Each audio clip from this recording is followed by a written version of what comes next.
Ya, pemirsa, beredar viral di media sosial Daniel Mananta menyatakan tentang sekolah internasional di kawasan Jabodetabek diduga mendukung gerakan LGBT.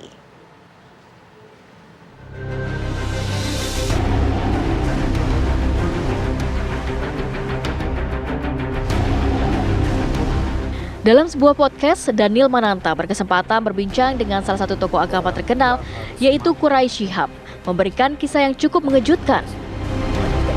Daniel mengungkapkan fakta soal salah satu sekolah internasional yang diduga mendukung keberadaan LGBT. Potongan cerita pengalaman itu menjadi viral di media sosial dan juga menjadi perhatian masyarakat Indonesia.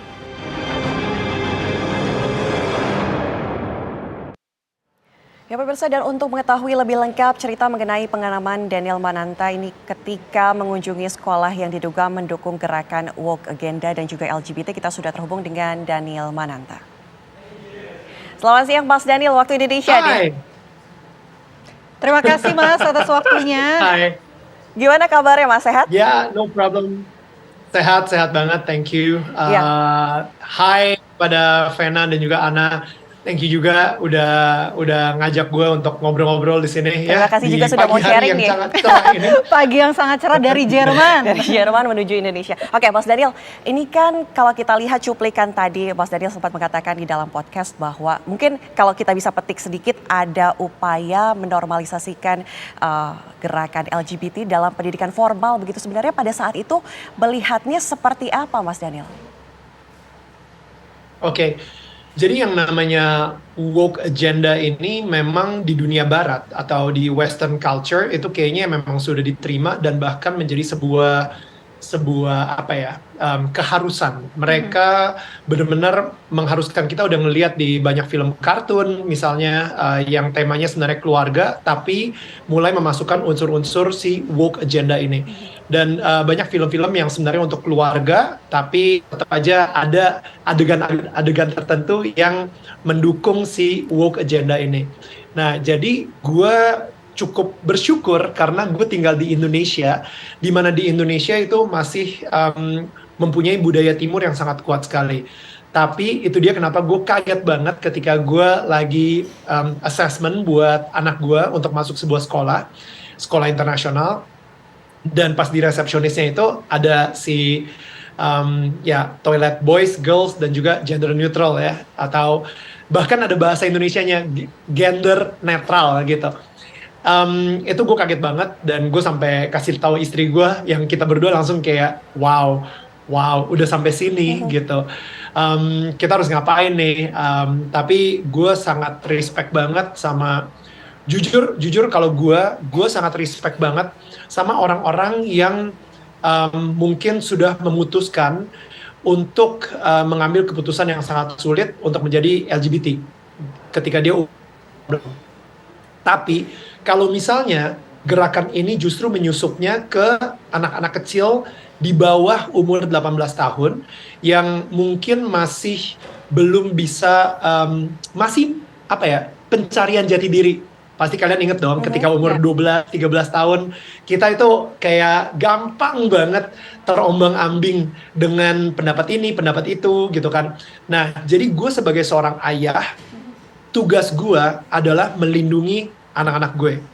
Tugas gue sebagai orang ayah mempunyai sebuah otoritas untuk ngasih tahu mana yang benar, mana yang salah. Dan tugas gue untuk ngasih tahu ke anak-anak gue sebuah fondasi yang mana yang benar dan yang mana yang salah.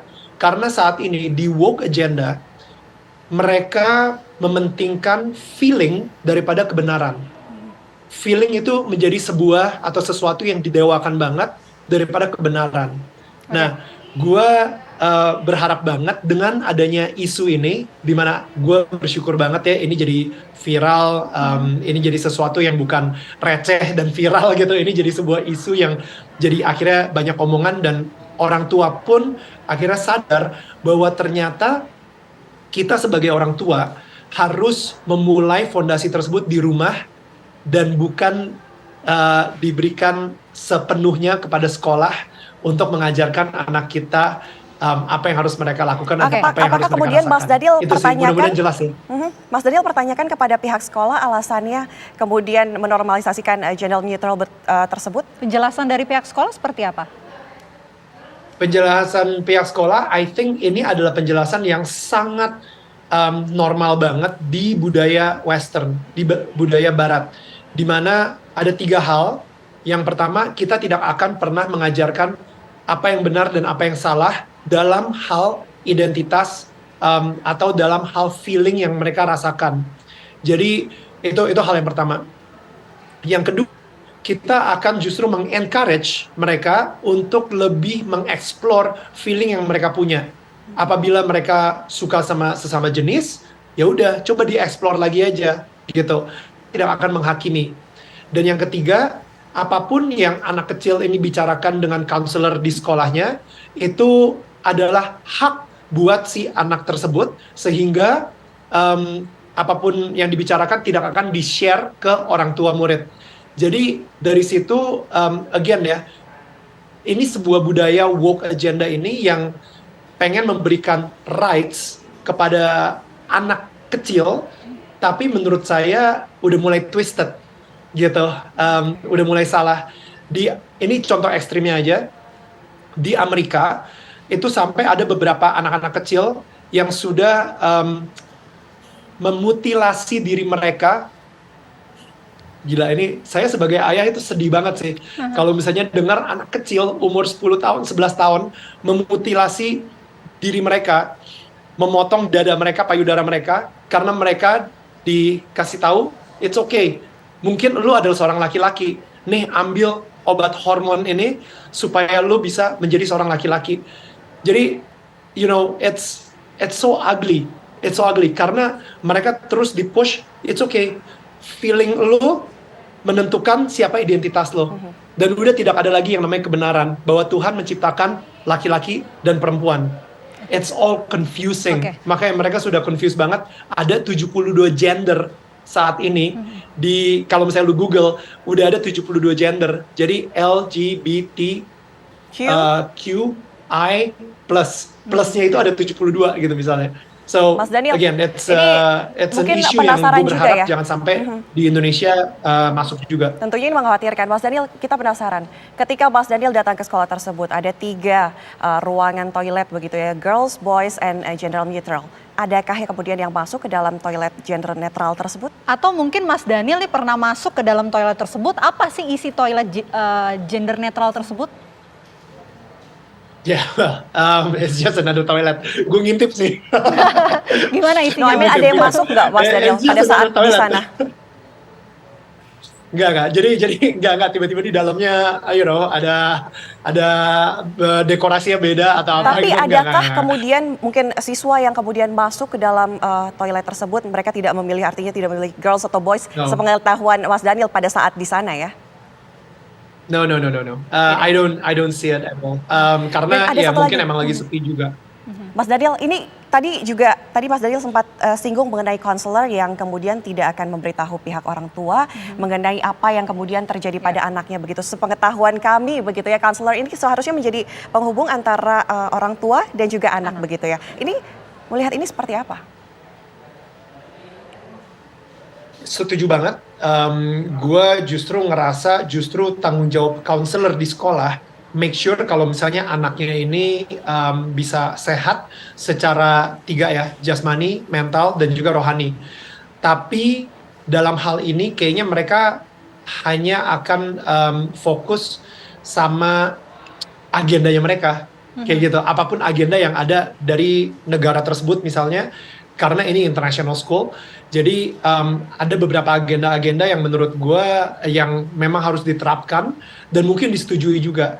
Jadi siapapun yang lagi dengerin ini saat ini ya, siapapun yang lagi dengerin ini, lo kalau misalnya adalah orang tua dan lo mempunyai anak yang sekolah di sekolah internasional, be more involved, lebih involved dengan anak-anak lo.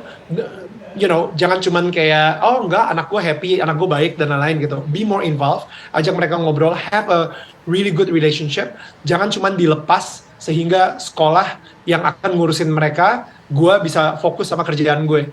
You know, like really be more involved, dan be more involved di sekolahan juga. Jangan sampai tanpa kita sadarin, kita pengen memberikan edukasi yang terbaik kepada anak-anak kita, tapi sayangnya sekolahan mempunyai agenda-agenda terselubung sendiri yang malah merusak moralitas dari anak kita.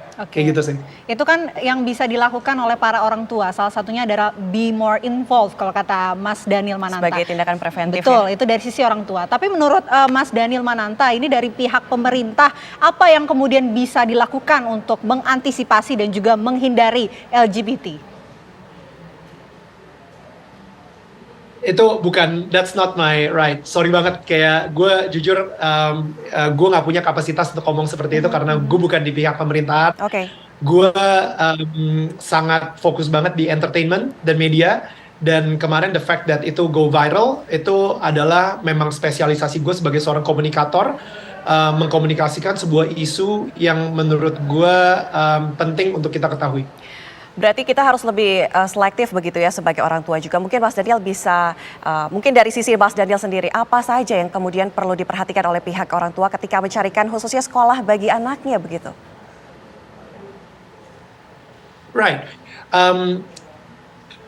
Gue sama istri gue pas lagi di assessment tersebut, ketika setelah kita tahu bahwa ada si 3 toilet tersebut gitu ya, kita kan kayak ada sesi interview. Jadi si representatif dari sekolahan ini interview anak gue, dan habis itu mereka akan interview orang tuanya, kayak gitu. Tapi gue lihat-lihatan sama istri gue bilang, no, kita yang bakal interview mereka.